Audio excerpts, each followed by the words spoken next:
Om Shanti. A greeting of peace to my sisters and my brothers. Spirituality is very much a power that's needed in today's world, especially in today's world. Never before has there been such a time of trauma and chaos. And within this situation, one of the universal illnesses that affects each and every person, whether it's a person living in the north or the south or the east or the west, whatever age they may be, or whatever social conditions they may find themselves in, yet fear is a universal illness. And fear, when it comes to one, infects everybody else around that one also, because fear is contagious. Perhaps you feel that, well, just as there are so many different fluctuations and ups and downs in human life, of course fear is natural and it's something that we have to live with forever. And yet, fear is actually quite dangerous. A person influenced by fear leads to all sorts of decisions and actions that otherwise, when one is calm and cool and collected, one just wouldn't be doing. When I'm afraid, my mind is clouded, my intellect is confused, and I'm not able to think clearly. And so I take steps that later on I regret.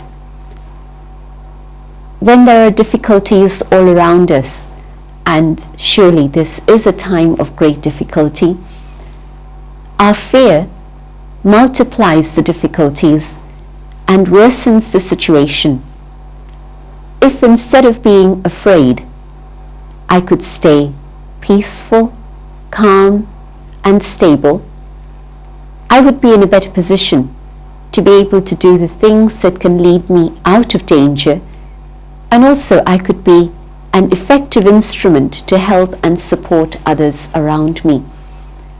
And so it is important to be able to look at the subject of fear and see what are the deep roots, the causes that create fear, and how it is we are able to actually deal with them and resolve them. One of the things that causes fear is illness. When I'm ill, then of course the fear that comes is, well, what does the future hold? And the mind instantly runs off to the worst scenario possible. And what haunts my mind at that moment is the fear of my own death. Let's stop here and look at the subject of death. It isn't a subject that we like to talk about, and yet, of course, it is inevitable. Just as birth is absolutely natural, in the same way, death is surely also part of the human cycle.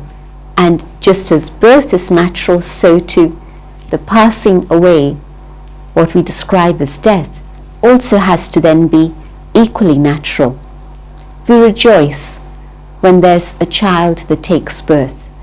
And of course, when someone dies, it seems to be a time of great grief and mourning. And yes, we have love and attachments and concern. But in fact, just as the day has to give way, and at some point of time, the night has to come, equally in the same way, birth, life, and at a certain point, I don't know when, but surely there has to come a moment when I'm ready to leave. And so to be able to look at death in the face and actually understand what death is, means that I'm able to go beyond fear of death, and also then beyond fear of illness. Every tradition has taught us about the eternity of the spirit, or the eternity of the soul. Of course, in today's conditions where life has become very materialistic and our attitudes and vision are colored completely by all the physical aspects around us, it applies in a very deep and powerful way to the identity that I hold of myself, the image that I have of who I am. And of course, generally speaking, our image or identity is connected completely with the physical form. And that's what causes fear of death, because the physical form has a moment of starting, and just as surely as something begins, something has to end, so too the physical form has a moment which is the end, death. But the spirit is eternal. The spirit doesn't have a beginning and therefore cannot have an ending.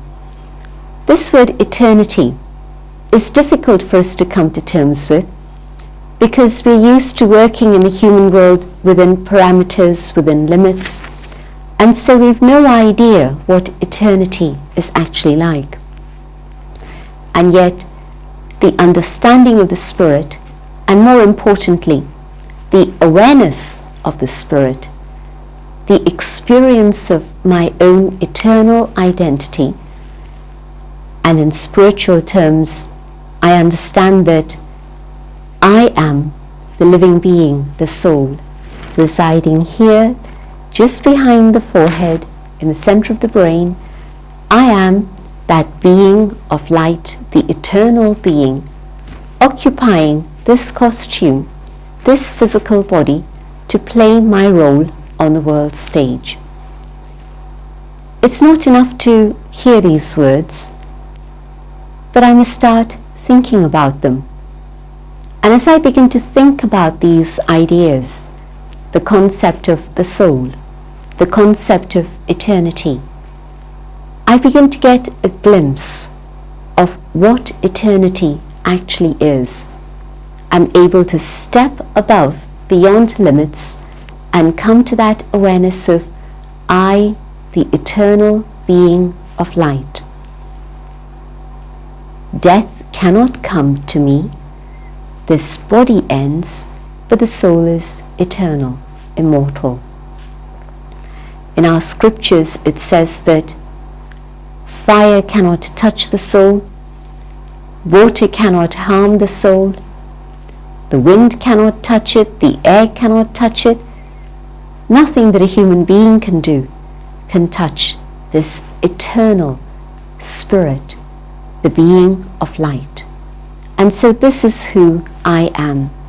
I am that eternal spark of consciousness. And in this awareness, I'm able to see death simply as a transition. Death doesn't mean a dark door that blocks everything and puts an end to everything. Rather, death can be seen as a door through which one passes and moves on to another state of experience, another state of awareness. Whatever my understanding may be of the life beyond, and there are different concepts about this, of course, but certainly all the traditions tell us that the soul is eternal, and so death is not an ending. Rather, it is the start of something else, a new beginning. My own experience of eternity will bring me to that awareness that I don't need to be afraid of death. Some of you may have heard of people who've gone through the near-death experience, and whichever tradition it is they come from, whether it's Hinduism, Islam, Christianity, Judaism, whatever it may be, but there's a lot of research and documentation about this subject, and what these people have described is that at the point of death, and there's actually clinical death at that moment, and it may last for a few minutes, it may last for several minutes, sometimes it's been recorded as having lasted for anywhere up to 30 to 40 minutes even, but in that state, the soul experiences a separation, a separate existence from the body. The body has been described as death, but the soul is very much alive and is conscious and is aware. And in that state, it goes through a series of experiences. It seems to go through a dark tunnel. It comes out of that tunnel. It comes to an experience of infinite light, a light that seems to be a light that gives love and surrounds that soul with a very benign feeling of goodness. In fact, there's such a good feeling that certainly no soul wants to come back.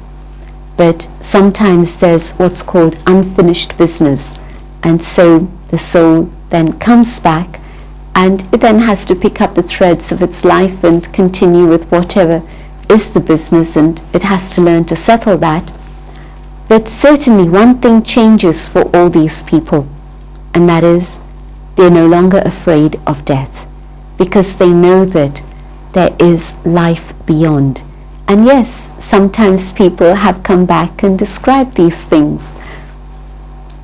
Another experience that happens at that moment is, of course, the whole of one's life flashes in front of one's eyes. And so it's an indication that all the experiences we've been through, we carry within our own being. The soul is that being that records all experiences. In this awareness of the soul, definitely I'm able to go beyond the fear of death. And then, if I'm in a period of illness, then I know that, yes, the body is settling whatever are the accounts that have come to be cleared, but even in that state of physical illness, that process of inner detachment from the body gives the soul the strength to be able to tolerate the pain and cope with the discomfort of the illness. And during that period of illness, one knows that through the power of the mind, through the power of consciousness and positive feelings and positive attitudes, it's actually possible to heal the body much more quickly than it would be otherwise. And so, with spirituality, with an understanding of what the soul is and how soul and body are functioning together at this moment, it's possible to face death, it's possible to face illness with equanimity, with courage. One doesn't invite these things, but of course they're part of natural life, and so if they come, then I have to learn to face them with a smile. So let me learn to do this, rather than face them with anger and fear and bitterness. Whatever it is that happens in my life, if I can face it with a smile, I'll be able to learn from that situation and move forward. When a debt has to be paid, let me do that with a smile. It has to be paid in one form or another anyway, so let it be with a smile rather than with tears. Death and illness are two factors, but there are several other things that of course cause a lot of fear in our hearts. We are afraid of the future, and yes, the future seems to be a very traumatic one. We don't know what the future holds. There are so many things that keep changing in today's world. There are no guarantees, no certainties about the future anymore. The power of spirituality teaches me that if today I can make good use of every moment at the present time, if I use my thoughts, my words, and my actions in a positive direction, then I'm sowing good seeds for the future, and the fruits that I'm going to receive in the future are going to be very sweet ones. If at the present time my time is being wasted, my energy is being spent in negative directions, then of course, yes, there's a fear for the future. I don't know what the results of all this is going to be. And then yes, definitely I'm very anxious and afraid. But if I can focus on using all my resources, and the most valuable of my resources are my thoughts and my time. So using my thoughts, my breath, my words, even the finances that I have in a positive, constructive way, I know that my future is assured. It's been said that the past is a mystery and the future is also a question. The past is also history and the future is definitely mystery, but at the present time, the present is a gift. It's a present, and so let me learn to use it in the best way possible, and then I need have no fear for the future. But apart from the mysteries and the histories of the past, of course, our own conscience also remembers the things of the past that shouldn't have been done. And so there's within our maybe unconscious or subconscious mind that subtle fear of what the repercussions of all of that are going to be. My experience tells me that no matter what may have happened in the past, if today there's humility, realization, and I'm able to ask God for forgiveness, God is able to give me forgiveness. God is able to give me the benefit of His love and compassion, and on the basis of that, I know that if today I'm ready to transform and reform, I can finish the past, I can set the things of the past behind me, and I can move forward with courage, with a new vision of the future. I don't need to be afraid of either the future or the past. Am I afraid of other people? Yes, probably. There are inferiority complexes, there are superiority complexes, there are many weaknesses that I have, and so I'm afraid of other people because of my own weaknesses and insecurities. Through my connection with God, through the power of meditation, the power of yoga, I'm able to strengthen myself so that with the power of my own inner strength, I can look every human being in the eye and not be afraid.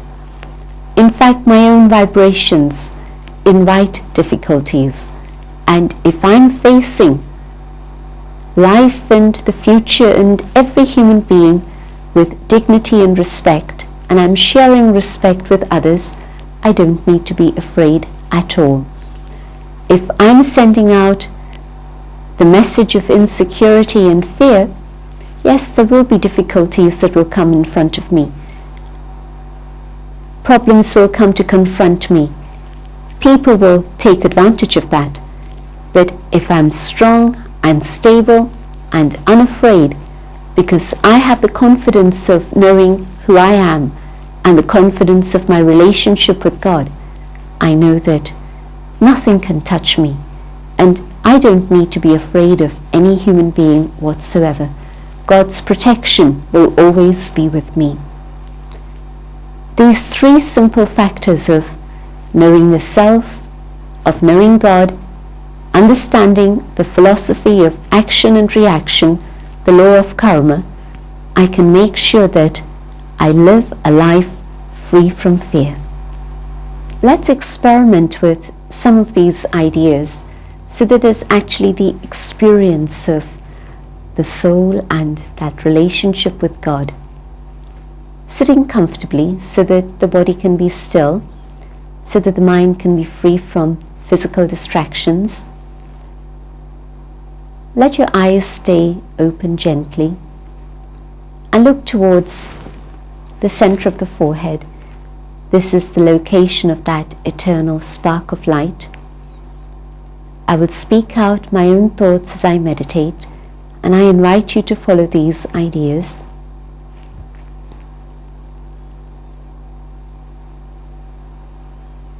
Sitting quietly, I ask myself the question, who am I? Am I this physical body? Am I the hands, the feet, the arms, the legs, Am I any part of this physical body? And I know that I am not. Who am I? I am the being within. I am a spark of light. I am the conscient living being. I am the eternal being, the soul. I live in this physical body, but I am not this body. And in this awareness of I, the spiritual being, I go inside and journeying inwards, I can feel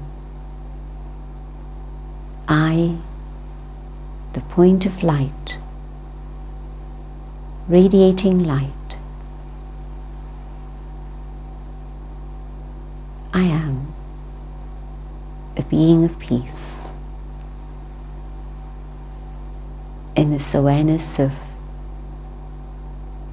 my own eternity, I connect with the Supreme, the Divine, the being of infinite love, compassion, and truth. My thoughts connect with the Divine, and I can feel God's light, God's love, God's truth surround me.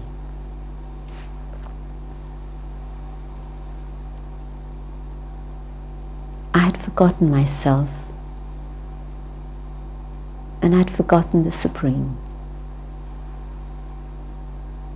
And now, knowing myself, becoming aware of the Supreme, I connect. And through this connection, this bond of love, all of God's treasures are available.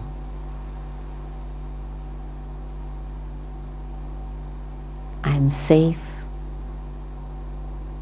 protected, secure.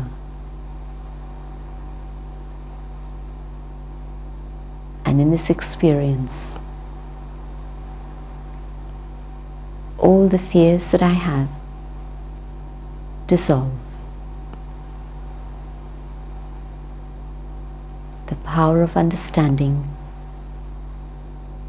and the spiritual power through this connection with the Divine liberate me from fear.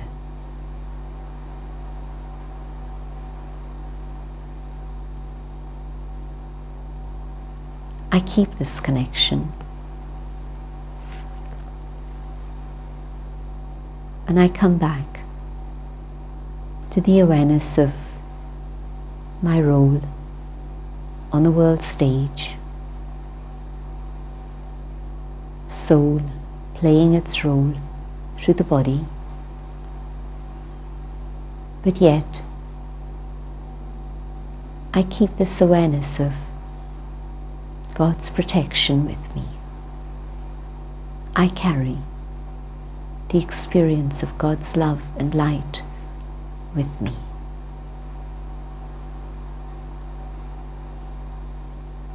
Om Shanti.